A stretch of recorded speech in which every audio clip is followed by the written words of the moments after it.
عید میلاد النبی صلی اللہ علیہ وآلہ وسلم کی آمد ہے، اور جیسے مجھ سے پہلے ایک مقرر نے یہ فرمایا کہ میرے دادا بہت عاشق رسول صلی اللہ علیہ وآلہ وسلم تھے، تو میں یہ ضرور آپ سب کے ساتھ شیئر کرنا چاہتی ہوں کہ میں ہمارے گھر میں، ہمارے گھرانے میں، ہماری فیملی میں جو ربیع الاول کا مہینہ ہے اس کو بہت عزت اور احترام سے ایک جشن کی طرح منایا جاتا ہے، اور محفل نعت ہوتی ہے، آگے پیچھے بھی ہوتی ہے لیکن اس مہینے میں زیادہ ہوتی ہے۔ ہمارے گھر کو بھی جو ہے وہ کمکموں سے، بتیوں سے سجایا جاتا ہے، اور یہ میں اپنے بچپن سے دیکھتی آ رہی ہوں۔ مٹھائیاں تقسیم ہوتی ہیں، خوشیاں منائی جاتی ہیں۔ یہ وہ چیز ہے جس کو دیکھ کے میں بڑی ہوئی ہوں، اور اللہ تعالیٰ کا شکر ہے۔ ابھی ایک کسی نے بالکل ٹھیک کہا کہ جو نعت رسول مقبول صلی اللہ علیہ وآلہ وسلم ہے وہ کسی کم ظرف کے لیے نہیں ہے، اسی طرح جو عشق رسول صلی اللہ علیہ وآلہ وسلم ہے وہ بھی کسی کم ظرف اور بدبخت کے لیے نہیں ہے۔ اور اس کا جو آغاز ہے وہ قرآن اور سنت کی تعلیم سے پہلے ایک ماں کی گود سے ہوتا ہے۔ میں بہت سارے ایسے واقعات میرے ساتھ ہوئے ہیں۔ میری والدہ بہت عاشق رسول صلی اللہ علیہ وآلہ وسلم تھی۔ میرے دادا، جیسے میں نے ابھی بیان کیا، بزرگ سب۔ تو یہ چیز جو آپ کی باقاعدہ تعلیم شروع ہونے سے پہلے جو انسان اپنی ماں کی گود سے، گھر سے سیکھتا ہے، وہ انسان کی زندگی میں بھی کام آتی ہے، زندگی کے بعد بھی کام آتی ہے۔ میں آج کل کے جو والدین ہیں ان کو یہ ضرور کہنا چاہوں گی کہ رات کو جب آپ اپنے بچوں کے ساتھ بیٹھتے ہیں، ان کو سلاتے ہیں، ان کو کہانیاں سناتے ہیں، تو ضرور ان کو ڈزنی کے کیریکٹرز کی باتیں سنائیں، ان کی کہانیاں سنائیں، سٹوری بکس پڑھ کے سنائیں۔ لیکن نبی پاک صلی اللہ علیہ وسلم کی جو زندگی ہے، ان کی جو واقعات ہیں، وہ بھی بہت محبت سے آپ ان کو ایک کہانی کی طور پہ سنائیں، تاکہ بچوں کے خون میں وہ چیز شامل ہو جائے اور بچوں کی تربیت میں وہ چیز شامل ہو جائے۔ مجھے یاد ہے میرا بیٹا جنید، اس کا نام محمد جنید ہے، ایک ہی بیٹا ہے میرا، وہ بہت چھوٹا تھا۔ تو ان دنوں ہم ایگزائل میں تھے سعودی عربیہ میں، وہ بہت چھوٹا تھا۔ تو کوئی اس کو یہ کہتا تھا کہ تم ایسے ہاتھ باندھ کے ایسے کھڑے ہو، نماز ایسے پڑھتے ہیں، سختی سے کبھی بات کی جاتی تھی۔ تو اس نے مجھے ابھی کچھ سال پہلے اس نے مجھے کہا کہ ایک بار میں مسجد نبوی صلی اللہ علیہ وسلم جا رہا تھا نماز پڑھنے کے لیے، میں شاید 6 سال کا تھا یا 7 سال کا تھا۔ تو اس نے مجھے کہا کہ آپ نے مجھے ایک سرخ گلاب دیا، اور آپ نے کہا کہ روضہ مبارک کے سامنے رکھ دینا۔ تو کہتا ہے کہ وہ تمام سختیاں ایک طرف، اور وہ جو گلاب آپ نے میرے ہاتھ میں دیا تھا، وہ بات میری زندگی میں میرے ساتھ آج تک ہے۔ تو یہ بڑی ایک مبارک محفل ہے، اس میں شرکت بھی، اس کے بارے میں بات کرنا بھی ہر کسی کو نصیب نہیں ہوتا، محبت ہر کسی کو نصیب نہیں ہوتی۔ لیکن جس کے بارے میں اللہ تعالیٰ نے قرآن میں یہ کہہ دیا، میری بہت فیورٹ آیت ہے، وَرَفَعْنَا لَكَ ذِكْرَكَ، کہ اللہ اے نبی میں نے تمہارا ذکر بلند کر دیا، اور وہ اس وقت بھی بلند تھا، آج بھی بلند ہے، اور ہمیشہ بلند رہے گا انشاءاللہ تعالی۔ آج بہت بات ہوتی ہے ہیومن رائٹس کی، ویسٹرن ورلڈ میں بڑی بات ہوتی ہے ہیومن رائٹس کی، لیکن مجھے اس بات کی خوشی ہے کہ ہیومن رائٹس کا جو پہلا درس تھا، جس کی بنیاد رکھی گئی، وہ نبی پاک صلی اللہ علیہ وآلہ وسلم نے جو ایک باقاعدہ اسلام کی پہلی درسگاہ، اسلام کی پہلی یونیورسٹی جو مسجد نبوی شریف ہے، اس میں زمین پہ بیٹھ کر کھجوروں کی جو وہ چھال ہے اس کی چھت بنا کر وہاں سے جو آغاز کیا گیا، آج آپ دیکھیں کہ وہ تعلیم پوری دنیا میں پھیلی ماشاءاللہ. اور جو ہیومن رائٹس کی بنیاد رکھی وہ نبی پاک صلی اللہ علیہ وآلہ وسلم نے رکھی. جو آج جتنے بھی آپ ہیومن رائٹس میں کوئی بھی رائٹ اٹھا کے دیکھ لیں جن کو عقل اور دانش مانتی ہے، تو آپ یہ دیکھیں کہ وہ اس کی جو فاؤنڈیشن ہے وہ تب نبی پاک صلی اللہ علیہ وسلم نے رکھی تھی.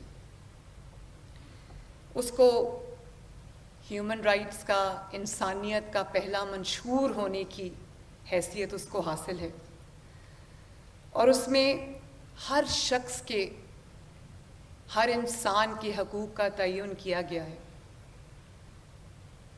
آپ اس میں خواتین کو دیکھ لیں، جو معاشرے کے پسے ہوئے طبقات ہیں ان کو دیکھ لیں، جو تفریق کی جاتی ہے انسان کے اندر، امیر اور غریب کے اندر، کالے اور گورے کے اندر، وہ سب تفریق انہوں نے منع فرما دی.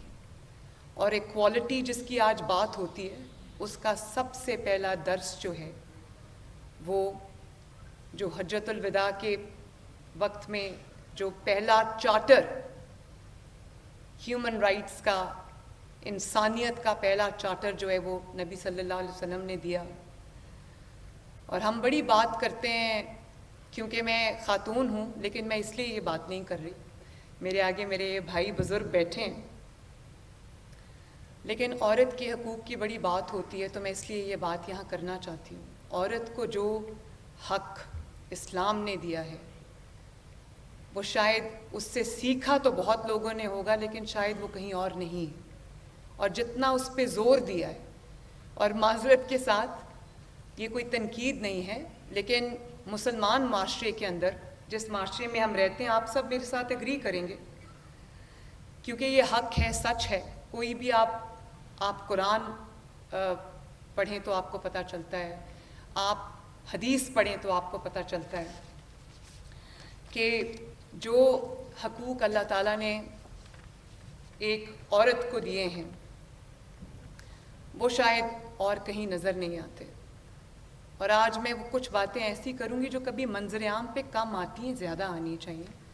شوہروں کے حقوق کی بات ہوتی ہے، بیویوں کے حقوق جو اللہ تعالیٰ نے ڈیفائن کر دیے. حدیث میں آتا ہے کہ تم سب میں سے بہترین شخص وہ ہے جو اپنی بیوی کے لیے اچھا ہے. اور پھر نبی صلی اللہ علیہ وسلم نے حضرت فاطمہ الزہرا کے بارے میں کیا فرمایا کہ میرے دل کا ٹکڑا ہے. جب حضرت فاطمہ الزہرا تشریف لاتی تھی تو نبی صلی اللہ علیہ وسلم کھڑے ہو جاتے تھے، کھڑے ہو کے ان کا استقبال کرتے تھے، ان کا احترام کرتے تھے. تو بیٹیوں کی جو عزت اور احترام کا درس ہمیں وہاں سے ملا ہے، ہمیں اپنے آپ سے پوچھنا چاہیے کہ کیا ہم اس کو اپنی زندگیوں میں امپلیمنٹ کرتے ہیں. اور پھر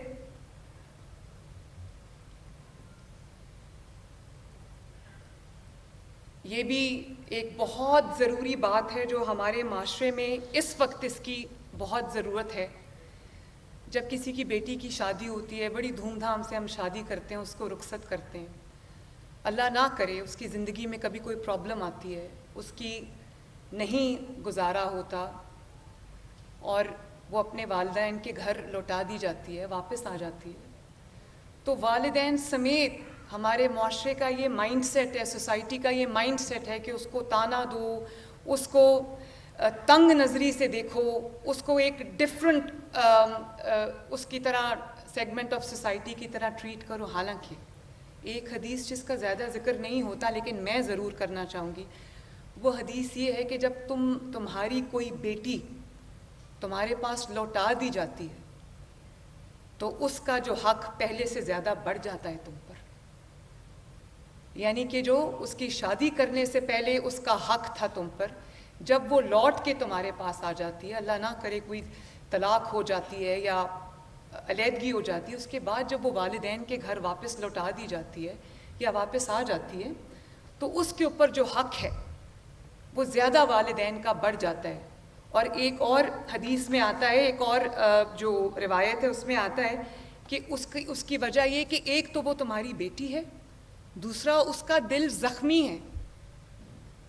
اور ہمارے گھر میں خدا نخواستہ پڑھے لکھے گھروں میں بھی امیر اور غریب میں یکساں جب بیٹیوں کی بات آتی ہے، جب خدا نخواستہ بیٹی گھر واپس آ جاتی ہے اور اس کے دکھ کو دکھ نہیں سمجھا جاتا، اس کو تانا دیا جاتا ہے، اس کی تذلیل کی جاتی ہے اور اس کے اوپر وہ احکامات لگا دیے جاتے ہیں جو ہمارے شریعت میں نہیں ہیں،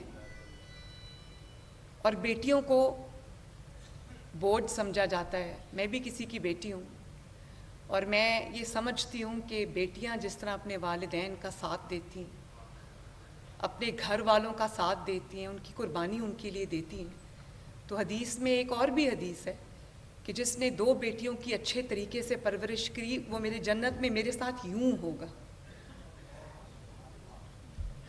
یہ بھی بات ہونی چاہیے. میری آپ سب سے گزارش ہے کہ یہ بات بھی ضرور ہونی چاہیے. اور پھر بچیوں کی جو تعلیم ہے آج کل ہم دیکھتے ہیں اس کے اوپر بہت فتوے آ رہے ہیں. نبی صلی اللہ علیہ وسلم کا کیا فرمان کہ علم حاصل کرو چاہے تمہیں چین بھی جانا پڑے. اس میں مرد اور عورت کی کوئی تفریق نہیں ہے. ہم بیٹوں کو اعلیٰ تعلیم کے لیے بھیجتے ہیں، ہم بیٹوں کے لیے ہر وہ موقع پیدا کرتے ہیں جس میں وہ ایکسیل کر سکیں، آگے بڑھ سکیں. لیکن جہاں بیٹی کی بات آتی ہے کچھ ہمارا دل ڈر جاتا ہے. میں بھی 2 بیٹیوں کی ماں ہوں، مجھے احساس ہے اس چیز کا. اور کہیں ہمارے مائنڈز میں، ہمارے دماغوں میں، ہمارے خیالات میں تو وہ تفریق ہے جس کی وجہ سے بچیوں کے لیے وہ مواقع ان کو نہیں ملتے جس میں وہ آگے بڑھ سکے. اور زندگی میں کبھی ان کے اوپر کوئی امتحان کا وقت آئے تو ان کے پاس وہ امپاورمنٹ نہیں ہوتی جس میں وہ کسی پہ اگر بوجھ نہ بننا چاہیں تو ان کے ہاتھ میں بھی کوئی ہنر ہونا چاہیے، ان کے ہاتھ میں بھی کوئی تعلیم ہونی چاہیے. ہم بیٹیوں کی پرورش کرتے کرتے یہ بھول جاتے ہیں کہ خدا نخواستہ کل بچی کے اوپر کوئی مشکل آ سکتی ہے تو اس کے لیے اس کو ہم تیار کرنا بھول جاتے ہیں. تو یہ جو چیزیں ہیں، ان چیزوں کے اوپر ہمیں پورا اس طرح کی بھی جو تعلیمات ہیں اس کے اوپر بھی ہمیں پورا عمل کرنا چاہیے. اور پھر جو نبی صلی اللہ علیہ وآلہ وسلم کی تعلیمات ہیں اس میں جو کوئی طبقہ ایسا نہیں ہے، کوئی سیگمنٹ آف سوسائٹی ایسا نہیں ہے جس کے لیے پورا ایک وے آف لائف، ایک چارٹر آف لائف، ایک طریقہ جو ہے وہ نہ واضح کر دیا گیا ہو. چاہے وہ بزنس مین ہوں، تاجر ہوں، سیاستدان ہوں، حکمران ہوں، چاہے وہ کوئی بھی ہو، مائنورٹیز ہوں. مائنورٹیز کے ساتھ دیکھیں آپ ڈیل کرنے کا طریقہ نبی صلی اللہ علیہ وسلم نے بتا دیا ہے کہ کسی کے مذہب کو برا نہ کہو کہ وہ تمہارے مذہب کو برا کہے. ہمارے ملک میں اقلیتیں محفوظ نہیں ہیں آج بھی، تو کیا ہم نبی پاک صلی اللہ علیہ وسلم کی سنت پہ عمل کرتے ہیں؟ ہم ہر بات پہ بندوق اٹھا لیتے ہیں، قتل و غارت شروع ہو جاتی ہے، دھمکیاں شروع ہو جاتی ہیں. دین کو جو انسان ریپریزنٹ کرتا ہے، جو ہمارے علماء کرام ہیں، جو ہمارے مولوی حضرات ہیں، جن کو ہم دین سے منسلک کرتے ہیں، جن سے ہم سیکھتے ہیں، ان کا جو عمل ہے وہ ایسا ہونا چاہیے کہ ان کو دیکھ کے دین سے محبت ہو جائے. میرے پاس بہت سارے، میں ایک پینفل ویزیبلٹی کی جگہ پہ بیٹھتی ہوں، میرے سامنے جو چیزیں آتی ہیں میرے دل کٹتا ہے. کبھی اس طرح سے جو ہے وہ اسلام کی، دین کی محبت لوگوں کے دلوں میں نہیں ڈالی جا سکتی. زور، زبردستی، لڑائی، مار کٹائی اور خون بہانے سے، دھمکیوں سے یہ نہیں ہو سکتا. یہ ہو سکتا ہے دلوں کو اگر مسخر کرنا ہے تو وہ محبت سے ہو سکتا ہے. اور ہمارے جو دین کی تبلیغ کرنے والے جتنے بھی حضرات ہیں، دین سکھانے والے جتنے علماء کرام ہیں، اساتذہ کرام ہیں، معلم ہیں، ان کی اتنی بڑی جگہ ہے ہمارے دلوں میں، ہمارے معاشرے میں. ان کو معاشرے کا جو راستہ ہم نے ایز اے نیشن ہمارا جس کا تعین ہے وہ آپ لوگوں نے کرنا ہے. تو میرے پاس جب وہ تصاویر آتی ہیں، جب کسی مدرسے میں کسی معلم نے، کسی قاری صاحب نے، کسی قرآن پڑھانے والے نے، کسی حفظ کرانے والے نے جب بری طرح کسی چھوٹے بچے کو مارا ہوتا ہے. ابھی کل میرے پاس کچھ تصاویر تھیں، میں ان کو دیکھ نہیں سکی. پوری اس بچے کی آئی تھنک 6 یا 7 سال کا وہ بچہ تھا اور کسی مدرسے میں پڑھنے جاتا تھا. وہ گردن سے لے کے پیٹھ تک اس کی پوری کمر جو ہے وہ ڈنڈوں سے نیلی تھی. تو یہ ہم جب وہ اپنے گھر واپس جائے گا، محلے میں واپس جائے گا، تو وہ کیا اپنے دماغ میں اس چیز کا امیج لے کے جائے گا.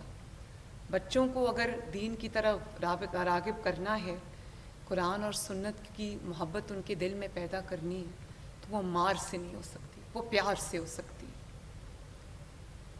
تو یہ کچھ آج ہم سب دعویٰ کرتے ہیں حب رسول صلی اللہ علیہ وآلہ وسلم کا، لیکن ہر کوئی اگر اپنے اندر جھانک کے دیکھے تو اس کو پتہ چلے گا کہ یہ زیادہ تر صرف دعویٰ ہے. جب عملی نمونہ اس کا پیش کرنے کی، جہاں پہ زندگی میں اس کو اپلائی کرنے کی، یہ صرف دعوے کرنے کے لیے نہیں ہے. جیسے میں نے کہا کہ یہ ایک وے آف لائف ہے.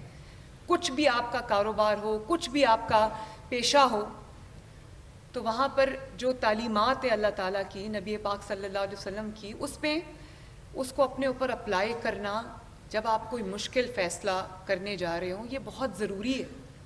میں جہاں پر بیٹھتی ہوں، حکمرانی جو ہے وہ ایک عیش اور عشرت نہیں ہے. حکمرانی اتنا بڑا بوجھ ہے، ذمہ داری کا، فرض کا، جواب دہی کا، کہ اس سے انسان کے کندھے جھک جاتے ہیں. اللہ تعالیٰ کو جو جواب دینا ہے، میرے پاس پنجاب میں 15 کروڑ کے قریب عوام ہے. اگر کسی کو روٹی نہیں ملتی، کسی کو سستا آٹا نہیں ملتا، کسی کے پاس گھر نہیں ہے، کسی کے محلے کی صفائی نہیں ہوتی، کسی کو علاج نہیں ملتا، تو میرے دل پہ مجھے رات کو نیند نہیں آتی اس خوف سے کہ میں اللہ تعالیٰ کو کیا جواب دوں گی.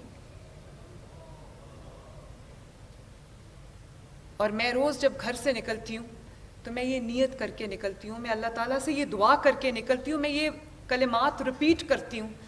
گاڑی میں جب میں اپنے آفس جا رہی ہوتی ہوں تو میں کہتی ہوں اللہ تعالیٰ مجھے ریاکاری سے، مجھے تکبر سے اپنی عظمت والی پناہ عطا کرنا، اور میری جو نیت ہے اس کو اپنے لیے اور اپنی مخلوق کے لیے، اپنی دکھی انسانیت کے لیے خالص کر لینا، اور میرے کام میں اپنی مدد شامل حال فرمانا. اور جس جگہ پہ میں ہوں اللہ تعالیٰ نے طاقت دی ہے، عزت دی ہے، پاور دی ہے. تو جب آپ کو اللہ تعالیٰ نے طاقت دی ہو، پاور دی ہو، مائٹ دی ہو، عزت دی ہو، اس کو ایسے استعمال کرنا کہ کسی سے تھوڑی سی بھی، چاہے وہ آپ کا بدترین مخالف ہو، کسی سے زیادتی نہ ہو جائے، کسی سے ظلم نہ ہو جائے. کیونکہ اللہ تعالیٰ غفور الرحیم ہے گناہ گار کے لیے. اللہ تعالیٰ ظالم کے لیے غفور الرحیم نہیں ہے. ظالم کو اللہ تعالیٰ نے جس کے ساتھ ظلم ہوا ہے، مظلوم کی جو کہتے ہیں آج جو ہے وہ عرش تک جاتی. تو میں اس بات سے ڈرتی ہوں کہ کسی سے کوئی تھوڑی سی بھی زیادتی یا ظلم نہ ہو جائے. میرے بدترین مخالف ہیں، انہوں نے جو مظالم میرے پہ ڈھائے، آج وہ اپنے آرام سے وہاں پر اچھا کھانا بھی کھا رہے ہیں، جیل میں بھی ہیں. تو مجھے لوگ پوچھتے ہیں کہ آپ کو تو یہ چیز نہیں تھی میسر جب آپ جیل میں تھیں، تو ان کو میسر ہے، تو آپ لوگ اس کو روکتے کیوں نہیں ہیں؟ میں کہتی ہوں کہ اگر زیادتی ہو جائے کسی سے، مطلب اگر وہ اچھا کھانا کھا رہا ہے، یا اس کو کولر ملا ہوا ہے، یا اس کو اچھی کوئی وہاں پر فیسلٹیز ملی ہوئی ہیں، وہ ٹھیک ہے، میری طرف سے کوئی ظلم یا زیادتی نہ ہو. ہاں، لیکن مجھے یہ کہا جاتا ہے کہ آپ خود خاتون ہیں اور خواتین اس وقت جیل میں ہیں. میرے پہ جھوٹے الزام لگائے گئے. آپ کو پتہ ہے بہتان کی کیا سزا ہے؟ آپ جانتے ہیں، مجھے آپ کو بتانے کی ضرورت نہیں، میں کم علم ہوں، آپ لوگوں کے پاس علم ہے کہ بہتان، جھوٹ، ایک انسان پوری زندگی لگا کے اپنی عزت بناتا ہے، محنت کرتا ہے، اور ایک چھوٹا سا کلمہ جو انسان دشمنی میں، مخالفت میں، سیاسی مخالفت میں کسی کو کہہ دے، اس کی تو پوری زندگی کی کمائی بیکار ہو جاتی ہے. تو جو میرے پہ الزام لگے، وہ لوگ آج ہمیں کہتے ہیں کہ مکافات عمل ہوتا ہے. جو آج ہم دیکھ رہے ہیں نا، مکافات عمل ہی ہے. اور جو خواتین آج جیلوں میں ہیں، میں جو بے گناہ ہیں ان کی بات نہیں کرتی، لیکن جب اسلام میں کسی کے اوپر جو بہتان ہے یا الزام ہے جہاں اس کی سزا رکھی گئی ہے، تو اگر کسی نے گناہ کیا ہے اس کی بھی سزا ہے، گناہ گار کی بھی سزا ہے. اور صرف اس لیے کہ کوئی ایک عورت ہے اس کو آپ سیاسی شکل دے دیں اور کہیں جس نے اپنے ملک پر حملہ کیا، جس نے قانون توڑا، جس کو پوری دنیا نے قانون توڑتے ہوئے دیکھا، اس کے لیے میرے پاس کوئی رحم نہیں ہے. وہ اللہ تعالیٰ کا معاملہ ہے، وہ اپنا قانون اپنا راستہ لے گا. لیکن اس بات سے مجھے ڈر لگتا ہے کہ کسی سے میرے ہاتھ سے کسی سے کوئی زیادتی نہ ہو جائے. اور پھر میں یہ بھی کہنا چاہوں گی کہ پورا دن میرا گزرتا ہے کہ اس جگہ کی صفائی نہیں ہوئی، اس شہر میں یہ گند پڑا ہے، بار بار ہم صفائی کراتے ہیں، اس کے لیے ہم پورا نظام بنا رہے ہیں. لیکن ہم بڑے آرام سے حکومت کو یہ الزام دیتے ہیں کہ صفائی نہیں ہوئی. صفائی میری ذمہ داری ہے، آپ کے گھروں کی صفائی محلوں کی صفائی، سڑکوں کی صفائی، پورے شہروں کی صفائی، یہ میری ذمہ داری ہے. لیکن کیا ہم بطور عوام جو ہیں، کیا ہم اپنی ذمہ داری پوری کرتے ہیں؟ اپنا گھر صاف کر کے پورا کوڑا اٹھا کے گلی میں پھینک دینا، یہ تو یہ تو اچھی بات نہیں ہے نا. جبکہ ہمارا دین کہتا ہے کہ صفائی نصف ایمان ہے، آدھا ایمان ہے صفائی. اپنا گھر صاف کر کے کسی کے گھر کے آگے کوڑا رکھ دینا، یا جو کمیونل جگہیں ہیں، جو سڑکیں ہیں، جو محلے ہیں، ان میں یا پارکس میں کوڑا پھینک دینا جہاں سے تعفن اٹھتا ہے، بدبو اٹھتی ہے، بیماریاں نکلتی ہیں، یہ بھی تو اچھی بات نہیں ہے. ہم بار بار صفائی بھی کراتے ہیں، لیکن بار بار وہیں پر جب میں دیکھتی ہوں کہ کوڑا پڑا ہوا ہے تو مجھے تکلیف ہوتی ہے دیکھ کے. اسی طرح یہ میں خود آپ کو بتا رہی ہوں کہ جتنی کرپشن ہے ہمارے معاشرے میں، اس سے بھی دل کو تکلیف ہوتی ہے. خصوصاً جو حکومتی معاملات ہیں، جتنے بھی ہمارے حکومتی عہدیدار ہیں، چاہے وہ چھوٹے لیول کا ہو. ابھی میں صبح احکامات دے کر آئی ہوں اسٹرکٹ ایکشن کے کہ گرفتار کریں. آپ جانتے ہیں کہ جو غریب لوگوں کی، مریضوں کی انسولین ہے، کروڑوں روپے کی انسولین اٹھا کے جو ہے وہ بیچتی. تو وہ انسولین کے بغیر ایک ڈائبٹیز کا مریض، شوگر کا، ذیابیطس کا جو مریض ہے، اس کو اگر زیادہ دیر انسولین نہ لگے اس کو بہت زیادہ جو ہے اس کی صحت کو خطرہ ہو سکتا ہے. ان کی انسولین ہم اٹھا کے بیچ رہے ہیں. ان کو میں نے کہا ان کو پکڑے اور ان کو جیل میں ڈالیں. تو یہ چیزیں یہ صرف حکومت کی سطح پہ نہیں ہے، یہ ہمارے معاشرے میں ہے. کسی کا حق مارتے ہوئے ہم 2 دفعہ سوچتے نہیں. قانون ہمیں تب تک اچھا لگتا ہے جب وہ دوسرے کے اوپر اپلائی ہو. خود کے اوپر اپلائی ہو تو وہ قانون ہمیں اچھا نہیں. اشارہ توڑتے ہیں، ٹریفک قوانین کی خلاف ورزی کرتے ہیں اور پھر کہتے ہیں ٹریفک ٹھیک نہیں ہے. وہ بھی ہم کوشش کر رہے ہیں کہ ٹریفک جو ہے وہ ٹھیک کریں، لوگوں کے لیے آسانی پیدا کریں. اللہ تعالیٰ کہتا ہے لوگوں کے لیے آسانی پیدا کرو. اور کوئی بھی آپ مارکیٹ میں چلے جائیں، کسی بھی بازار میں چلے جائیں، آپ یقین کریں مجھے یہ دیکھ کے خوف آتا ہے کہ 80% سے زیادہ جو ہے وہ ناجائز تجاوزات ہیں، جس کی وجہ سے لوگوں کی سڑکیں تنگ ہوئی ہوئی ہیں، جس کی وجہ سے لوگوں کے راستے تنگ ہوئے ہوئے ہیں، جس کی وجہ سے لوگوں کی گزرگاہیں تنگ ہوئی ہوئی ہیں.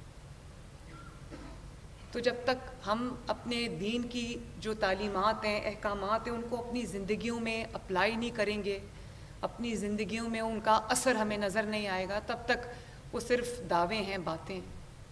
اللہ کرے کہ میں اپنے آپ کو اس میں شامل کر کے کہتی ہوں کہ اللہ تعالیٰ کرے ہم جو دعویٰ کرتے ہیں اس کو ہم عملی شکل بھی دیں، اور ہم بطور قوم،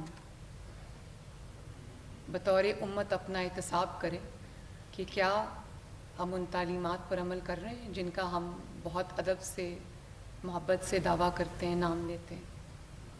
اللہ تعالیٰ ہمیں انٹروسپیکشن کی، اپنے اندر جھانکنے کی، اپنی اصلاح کی توفیق عطا فرمائے. اللہ تعالیٰ آپ سب کو سلامت رکھے. اللہ تعالیٰ ملک پاکستان کو سلامت رکھے، اور اللہ تعالیٰ ہمیں ترقی، امن اور خوشحالی نصیب فرمائے.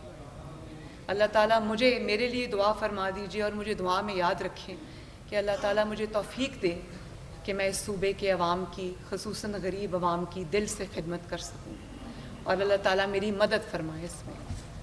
اللہ تعالیٰ آپ سب کا حامی و ناصر ہو۔ بہت بہت شکریہ۔